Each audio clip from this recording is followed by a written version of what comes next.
Brought to you by ExpressCare Health and Skin Center. Get in, get out, get better. Welcome back to Healthy Living. Now, we've all experienced it at one point or another. I'm talking about heartbrokenness and homesickness. But can you actually get sick from it? Joining me now with the answers is Dr. Jitka Lom from ExpressCare. Hi, Doc. Julie. All right, so we've all been through the pain of a heartbreaking. But can you physically get sick from a broken heart? And how about emotionally? Right. You actually can. You can also recover, though.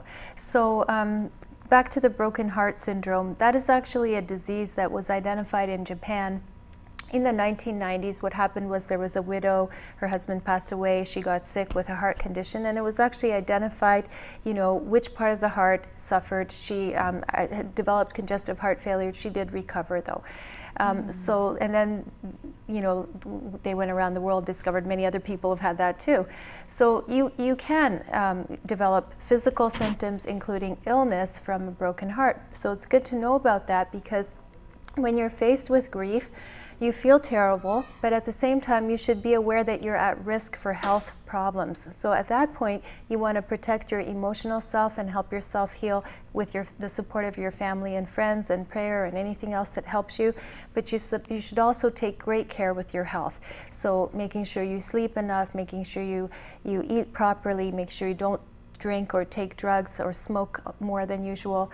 All of these things are really important when you're going through a time of tragedy, because your body needs to be taken care of also. I must say, when you have a broken heart, you literally feel like feel your it. heart Yeah, is it's crushing. pain, yeah. People feel there's heaviness on their chest, or they can't breathe, and these are physical symptoms that they're experiencing.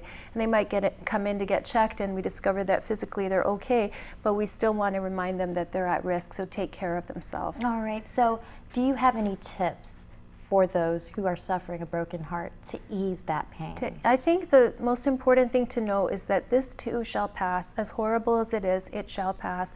And when you hold on to that hope, you know your pain will eventually go away.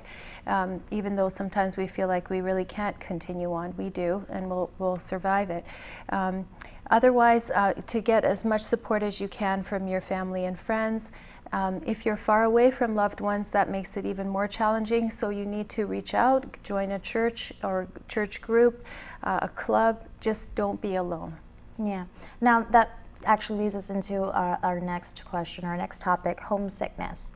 Now when you move off island, you know, you're away from all your family, you tend to get emotional. Now, can you share with us, what is homesickness? Yeah. And how can it wear you down emotionally and physically? Homesickness goes both ways. We have a lot of people that come to Guam from the States, you know, as contractors or the military, and they're experiencing that pain that you know when you leave island. And what is homesickness? It's a really strong awareness of the attachment you have to all the things that mean home to you, and you don't have them with you, so you're preoccupied about those thoughts of, like, this is what it's like at home, this is not what it's like here, comparing all the time. And the preoccupation is the thing, so you're not really able to enjoy your life because you're always thinking about where, you know, about home. So homesickness is actually something that's been known for centuries, going way back. It's something that's part of the human condition, but it's actually used to be a cause of death. During, for example, the Napoleonic Wars, the soldiers would be gone from their families for years and years, and they would list the cause of death as homesickness, you know, that actually killed them, not the war. So that's just one example, but those feelings can be really powerful. Now in this day and age, we have Skype and FaceTime and all of those things that help connect us more with the people we love, but not necessarily with the place that we love. We may miss the smells or the sounds of that place that we grew up in, or that means home to us. So ways you can cope, especially to help your loved ones, is to just encourage them to appreciate the place where they are, the things that they can learn from in that new place, the opportunity to return back home in the future if that is a possibility for them. And you know, in my family, we have a lot of family members that are off island, so we send little care packages of all the goodies that you can't get out there, which kind of reminds them of home. That you can taste and feel. Yeah, but let's talk about chest pains, because when you're heartbroken or you're homesick, you may feel a little chest pain. Yes. So okay, what Yeah, What how do you know if it's anything? How do you know it's chest pains? What Right. causes it? So you may feel that heavy feeling or that tight feeling, constricted, like it's hard to breathe. You know, usually if you take a glass of water, stand up, take a big breath and walk around, that feeling will go away. You just try that. Take a big breath, glass of water, stand up. Usually you can make it go away. It may not completely go away, but it will go away a little bit. If you're having chest pain with exertion, meaning you're walking or pushing a lawnmower or going up the stairs and you're getting pain, that is your heart, and you need to get that checked out. So if you're just sitting around watching TV and you feel bad in your chest, that's probably not your heart. Okay, so those are good things to kind of be aware of.